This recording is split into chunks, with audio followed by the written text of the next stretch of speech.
Yes. Oh my God. Labot dyan no pero venir que dan necesario que nomás le dé la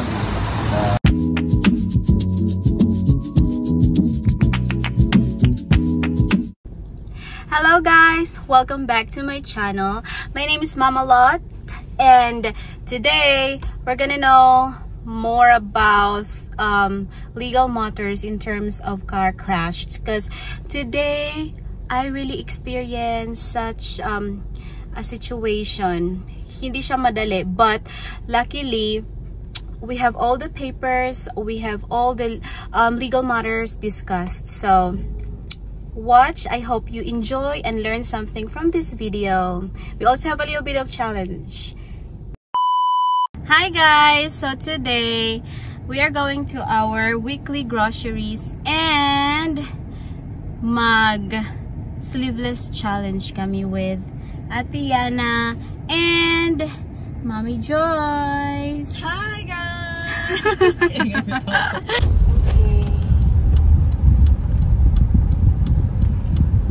Okay na. Basta kayo. Pwede rata dire.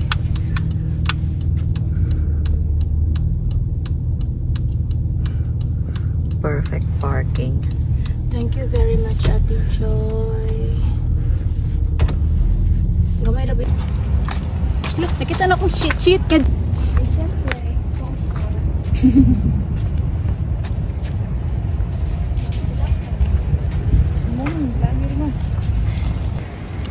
Ako na po ba? Ako rin hawit. Tunog kayo guys. Tunog siya. Wait, thank you kaayo Ate Joy. Okay na. Yan na kayo. Very tunog. Okay na, wala ang artista. Grabe kay ka-jacket, akong tita.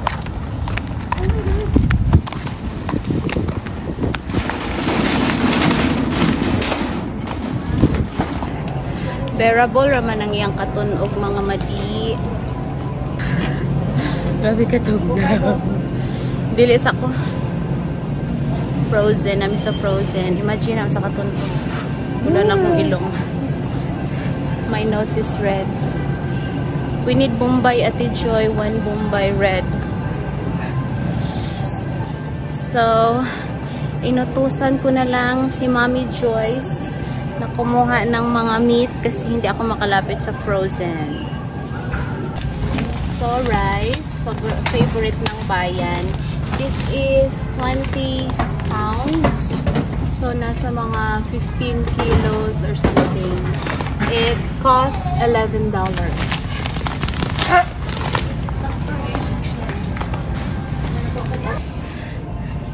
My all-time favorite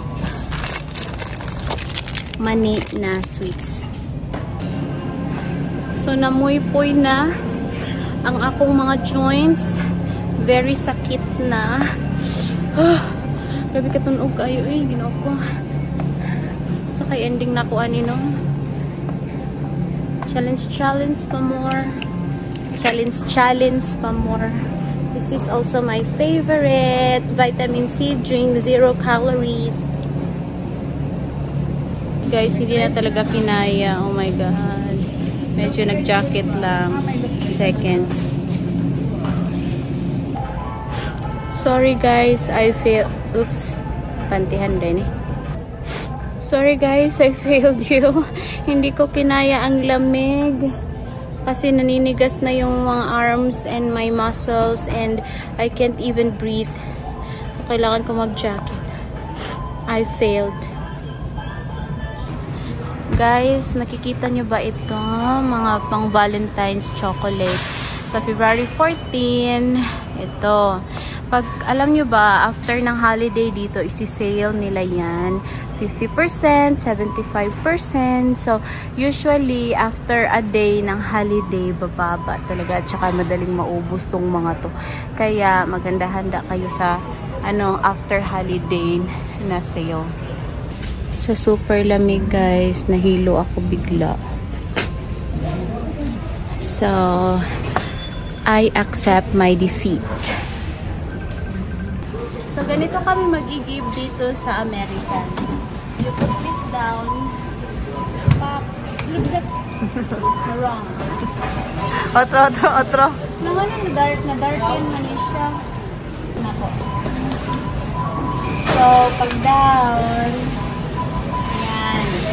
Tapos sa kabila naman, tutorial pala ito. Down yan. Refill. Refill lang sa mga maliit. Yan. Yan lang po ang masasabi ko. Daghang salamat. So, kami po ay pupunta na sa shopping center. Dito sa aming lugar, walang mall, yung malalaking matataas na building ng mga mall. Parang shop-shop lang. So, you will see with Mommy Joyce and Ate Yana. Where is Ate Yana? So, we are here in this wonderful shopping shops.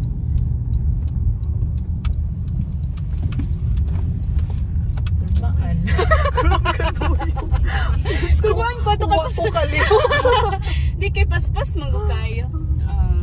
These are the proudly present.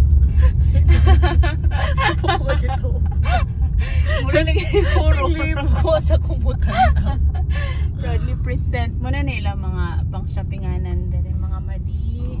Pagtanaw diha ayo sige ko. Hindi dapat ka din ya adjoy mga 10 ra gid mong dagan. 10 or 5. Hindi na po ako nagdala ng bag at saka pitaka. Ay ko ako sa video na. Kumano lagi ka? Para safety. Kami lagi pala. Naglanog-lanog. So this is it. First stop, Old Navy. Wala man Old Navy man. Old Navy man akong next, Buckle. Hello, ina. Sorry, na-join na jud mo sa akong mga video. Wala gid guys. Walay halin. Pobre. The most awaited. Joy, come on, Joy. Ayo jud ko kapila bal. We surrender. We're going home. Hindi na namin natapos ang lahat ng mga shops dito. Because I don't feel good. Nag-challenge pa man. Nasira tuloy yung araw. Okay, bye. A few moments later. Yes. Kita nggak boleh nila. Dalam perjalanan kita venir ke dan saya ke nomor de relan. Ayo lang ang bilay na. Our red car. Okay. Oh no. Sana rin may ang food. So nabangga po yung car namin while we are going out. So hindi po nagtingin-tingin yung driver sa harap. Nabangga yung car namin but luckily full coverage naman siya yung insurance yung nakabangga sa amin. So maayos din to. Kaya lang very hassle pala talaga. No? At saka first time kong tumawag ng 911.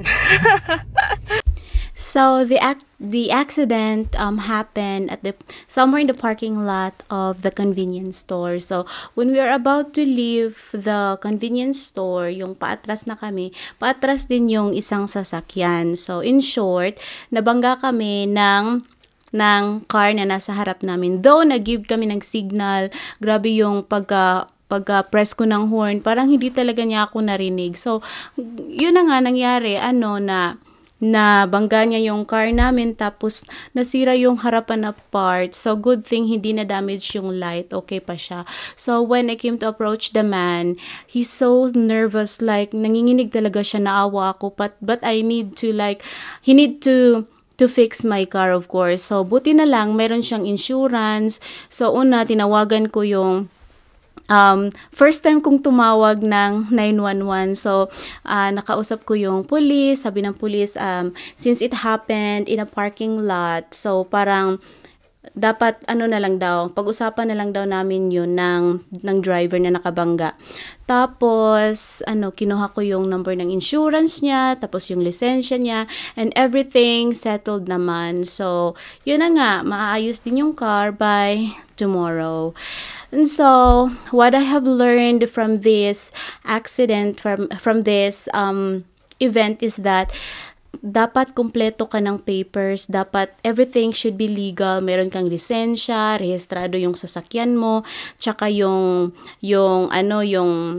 car plate number, dapat updated siya para kahit anong mangyari makaklaim ka ng mga insurance, tapos hindi ka matakot na magsumbong sa police or something, kasi iba kasi yung parang may tinatago ka, parang hindi ka legal, syempre hindi ka rin makasik ng support from the government kasi nga may kulang kang mga papeles, di ba? So everything goes well naman so far, and I am also happy na ito lang yung naranasan. Hindi talaga siya grabe. At least, alam na namin kung ano yung mga gagawin, alam namin kung saan kami tatawag, alam na namin yung mga procedures. So, yun lang yung masishare ko, guys. Everything should be legal, papeles, andyan, dapat rehistrado. Okay? I hope you learned something from this video. See you in my next vlog.